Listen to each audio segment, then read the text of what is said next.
Have you ever stood in the middle of your home, surrounded by decades of memories, and felt like you were drowning?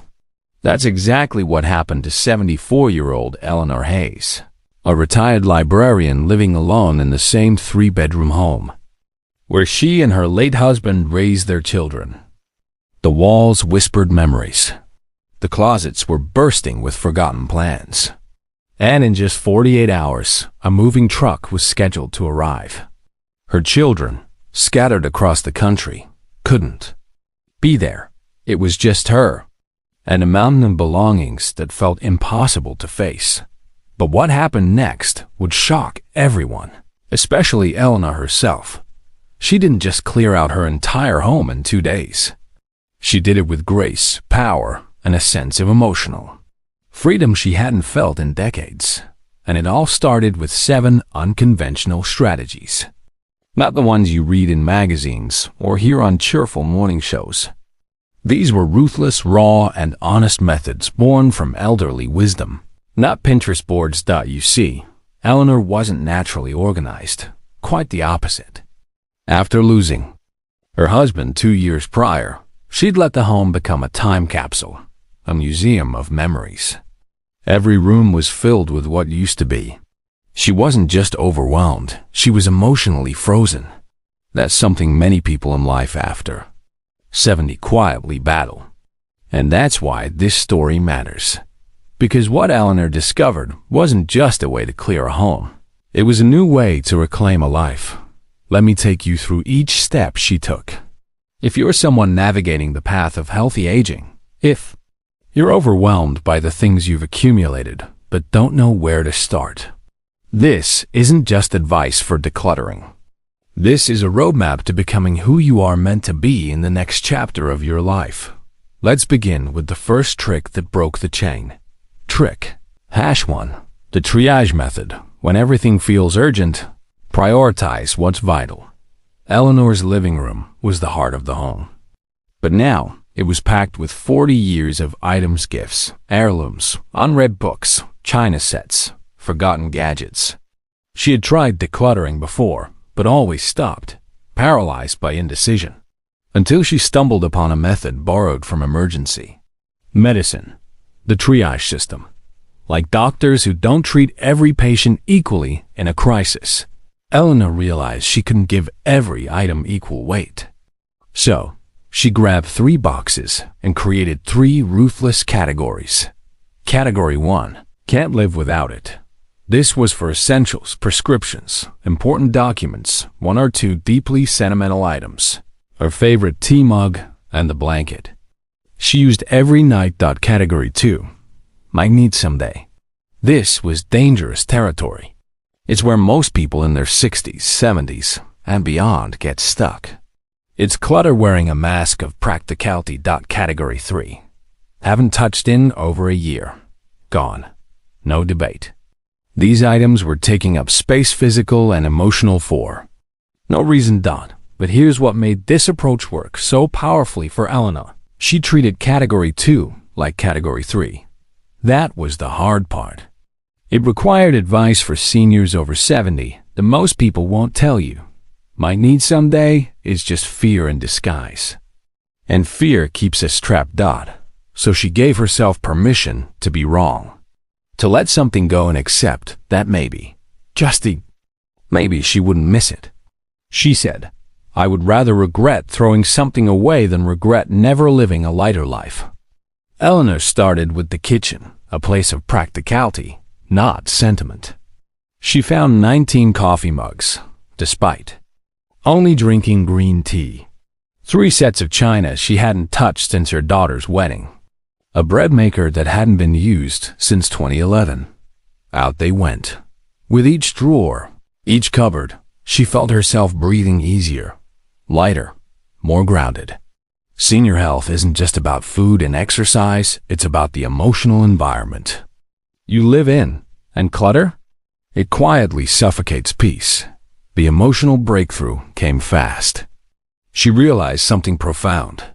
Keeping everything just in case never made her feel secure. It made her feel stuck.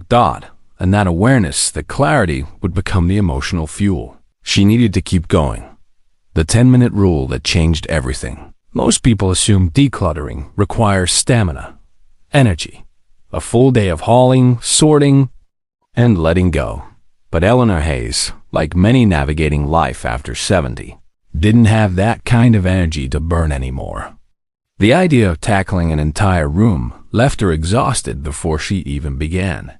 That's when she discovered a quiet little trick that made all the difference. It wasn't a fancy gadget or a special method you'd find in books. It was a timer, and just 10 minutes. Trick number 2. The 10-minute sprint, small steps with massive impact. Here's the secret Eleanor wished she had known years earlier. Your brain only has about 10 minutes of emotional decision-making strength at a time. After that, fatigue sets in. You keep everything, not because it's meaningful, but because choosing becomes too painful. So Eleanor made a pact with herself. One space, 10 minutes, then stop. Even if she wasn't finished. Not one room, not one closet, just one drawer, one shelf, one cabinet. She started with her bedroom dresser. The top drawer had become a graveyard of forgotten things. Expired medications from 1997. Instruction manuals for appliances she no longer owned.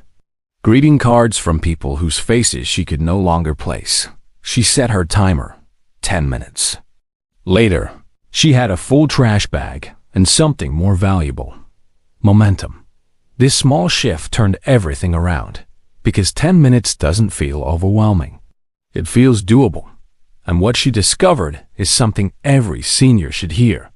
When you focus deeply for 10 minutes, the clutter doesn't just disappear. The mental weight lifts. She repeated this process.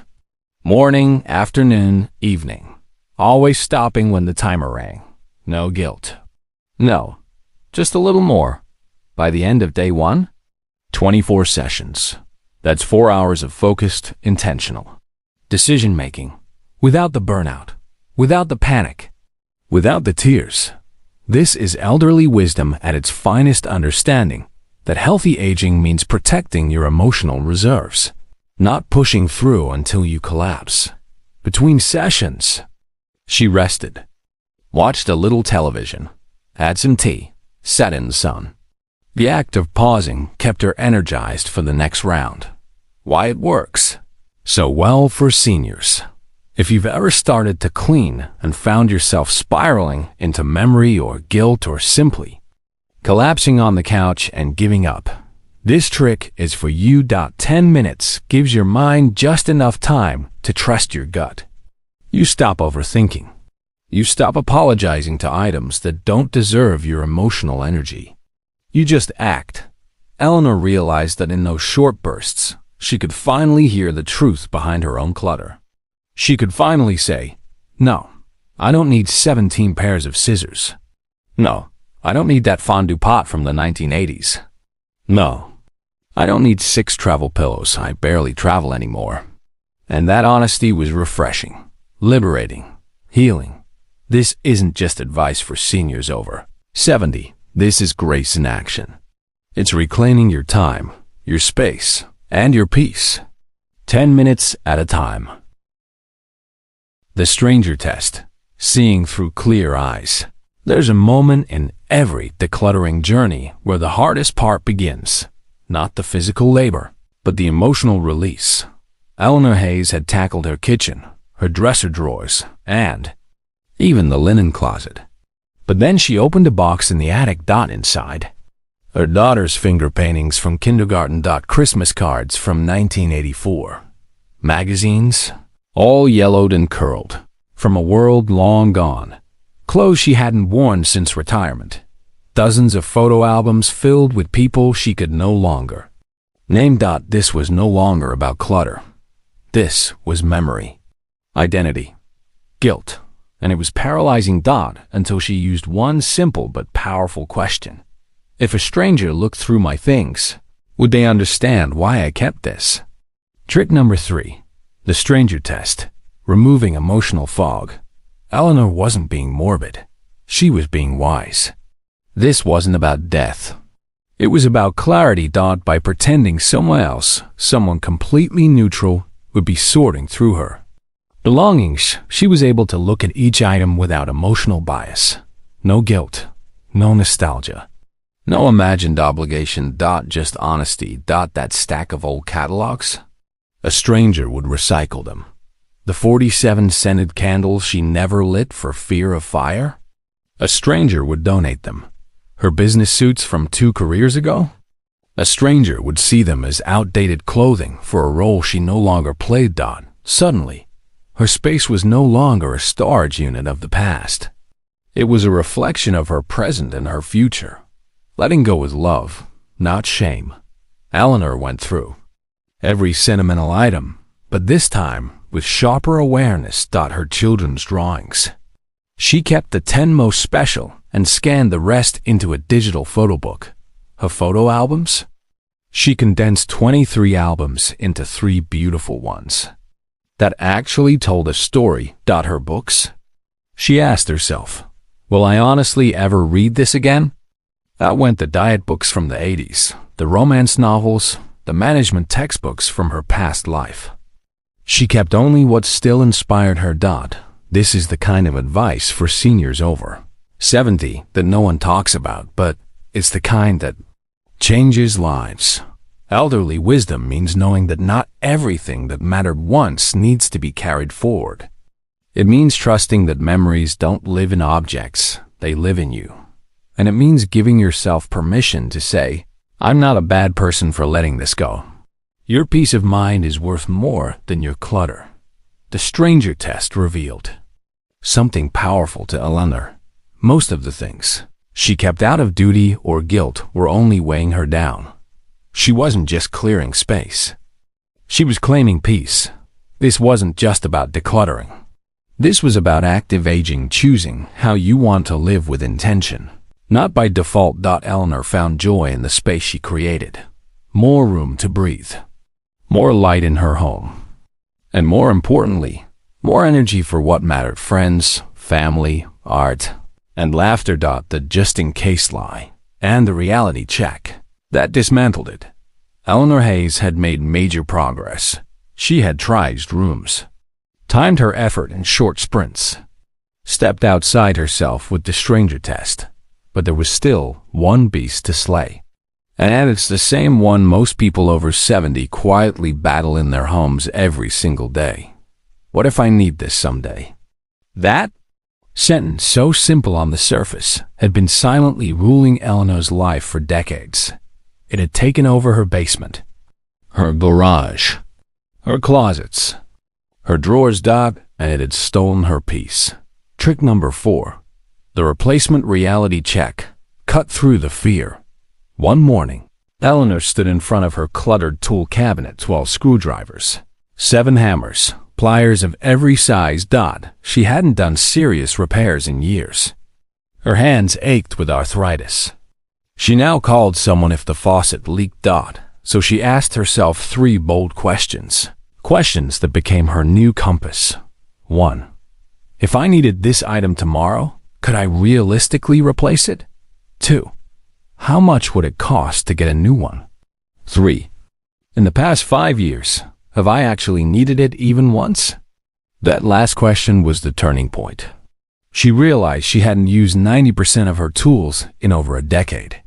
And if she ever needed something again, she could borrow it or spend $10 at the local hardware store. The weight of that realization was enormous. She wasn't saving money by keeping it all. She was paying in stress, in space, in energy. The hidden costs of just in case. Eleanor turned this reality check on everything. Bread maker used twice in 12 years. Donated. Extra chairs stored for maybe hosting dinner someday. Gone. She hadn't had more than 4 guests in 8 years. Boxes of old yarn and dried up craft paint? Tossed. If she ever wanted to paint again, she'd buy fresh supplies and finally have the space to do it. Outdated electronics? Released with no regrets. She realized that just in case was rarely about true need. It was about fear, and fear is a terrible interior decorator. The price she was paying for that fear? A cramped kitchen, a basement she hated entering, a garage she hadn't parked in for years. Elderly wisdom, reclaiming space for what actually matters. This moment wasn't just about donations or trash bags. It was about healthy aging, clearing out the things that no longer served her so she could live better now. Not maybe, someday. Eleanor kept one high-quality screwdriver, one sturdy pot, one small box of art supplies she truly loved. She gave herself permission to replace things later, if she ever even needed to. But right now, she needed breathing room, and she needed a home. That reflected the woman she was becoming. This is elderly wisdom at its core, knowing when to hold on and when to let go. The emotional energy filter. Not everything deserves your heart. By this point in her journey, Eleanor Hayes had cleared rooms that once felt impossible. She was lighter. Her mind was quieter.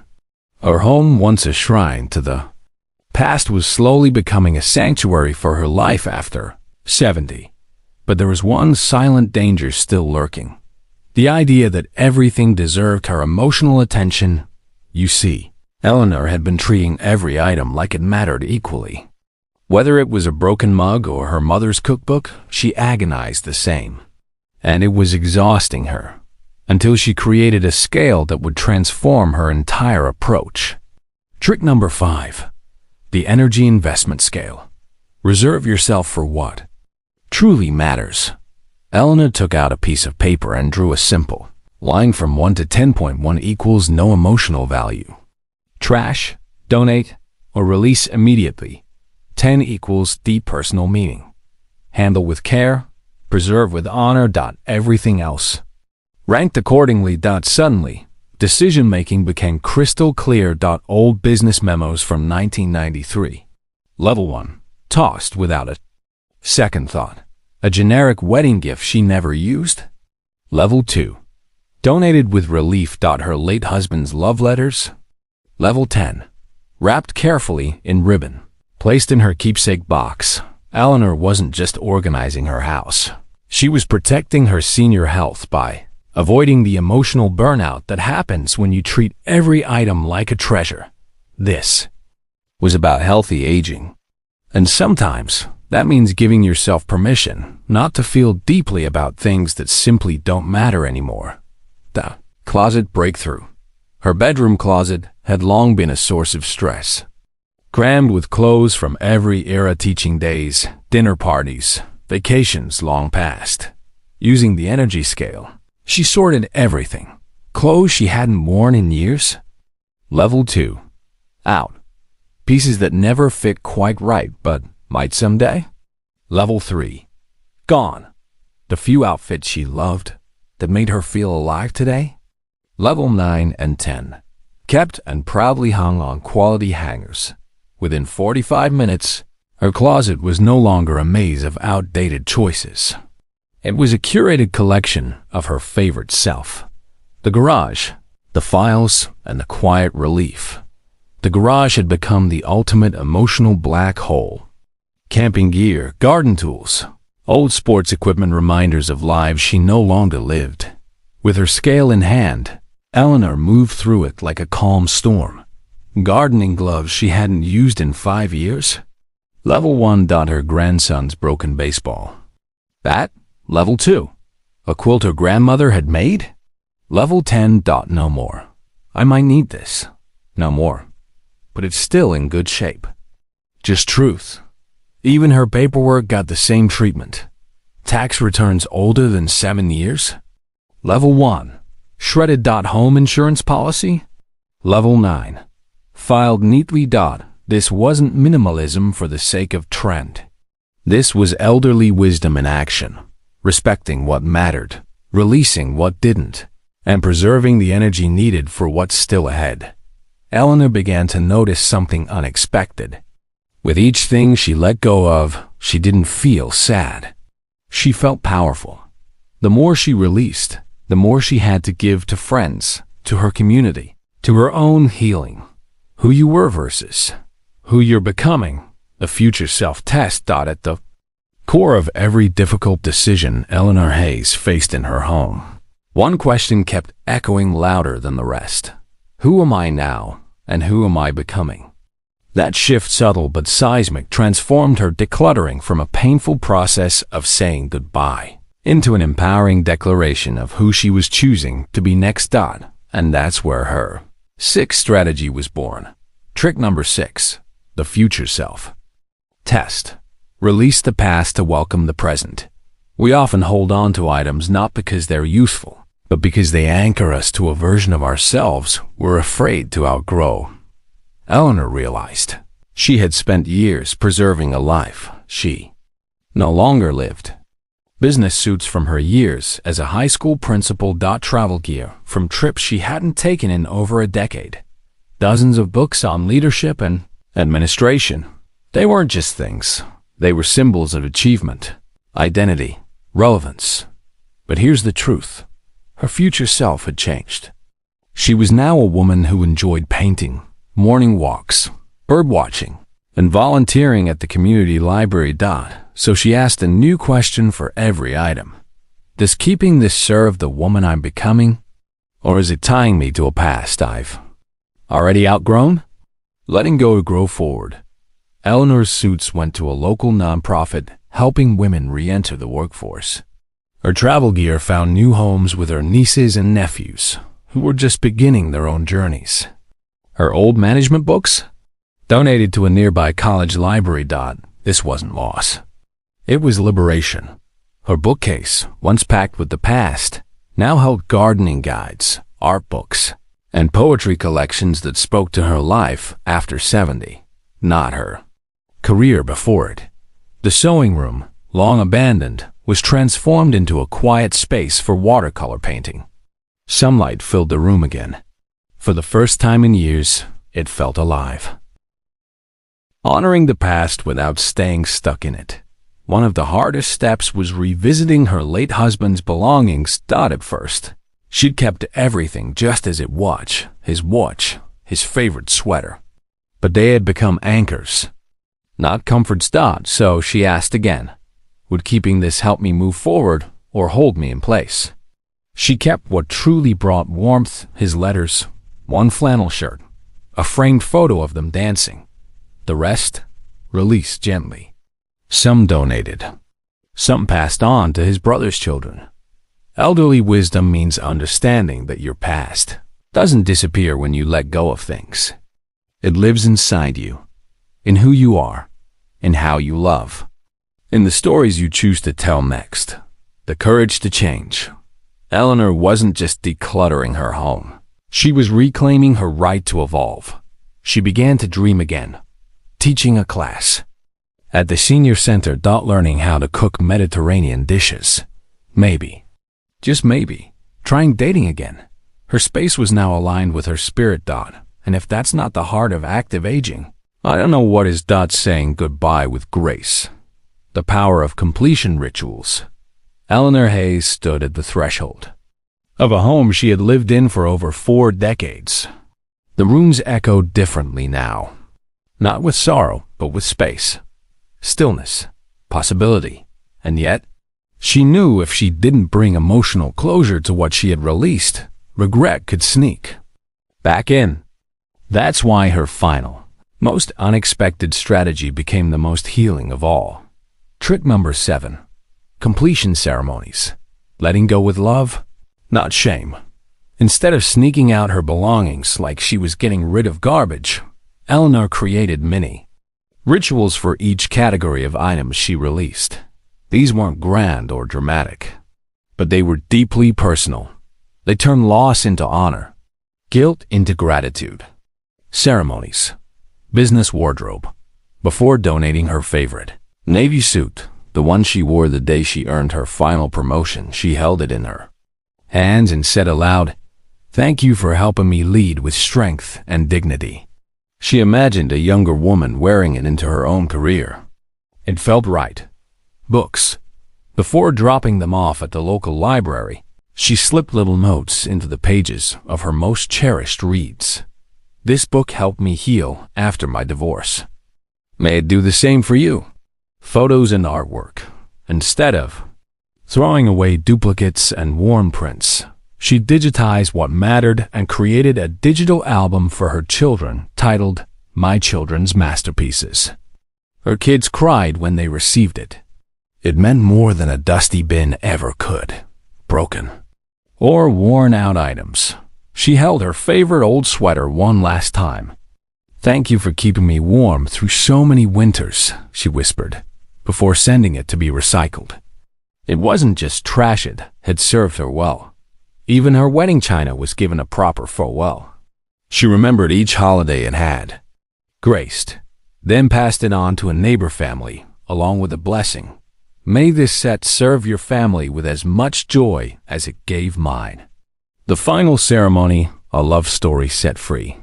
The most emotional goodbye was to her late husband's keepsakes. Instead of hoarding them or pretending time hadn't passed, Eleanor held what she called a love celebration.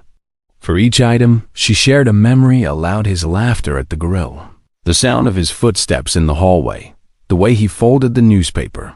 She kept the things that brought comfort, and she blessed and released the things that brought pain. This wasn't about forgetting. It was about remembering, then moving forward. The real ending? A new beginning. When the moving truck arrived 48 hours after she began, Eleanor was ready not just to leave her house, but to step into the next version of herself. She had donated 12 truckloads, reorganized her entire life. And in doing so, she created something far more powerful than a tidy home: peace. 3 months later, she called a friend and said something that might just be the most powerful example of elderly wisdom you'll ever hear. "I thought I was clearing out my house, but I was actually clearing out my life for the next chapter." She's now teaching watercolor at the senior center, volunteering at the community pantry. And yes, she's even dating again. Let's wrap this up and make room for what's next. These 7 ruthless tricks aren't just about organizing drawers or downsizing boxes. They're about reclaiming your space, your time, your emotional energy, and your future. This is real advice for seniors over 70. This is what healthy aging looks like. This is what it means to live fully in your season of wisdom. So here's your gentle challenge. Which trick will you start with today? Share in the comments. I read every word. If Eleanor's story inspired you, please take a moment to like this video, subscribe to the channel, tap the bell icon so you never miss a new episode of practical inspiration, and share this video with someone you love who might need the courage to begin again. You deserve to live in a space and a life that reflects the person you are becoming. And the time to begin is now.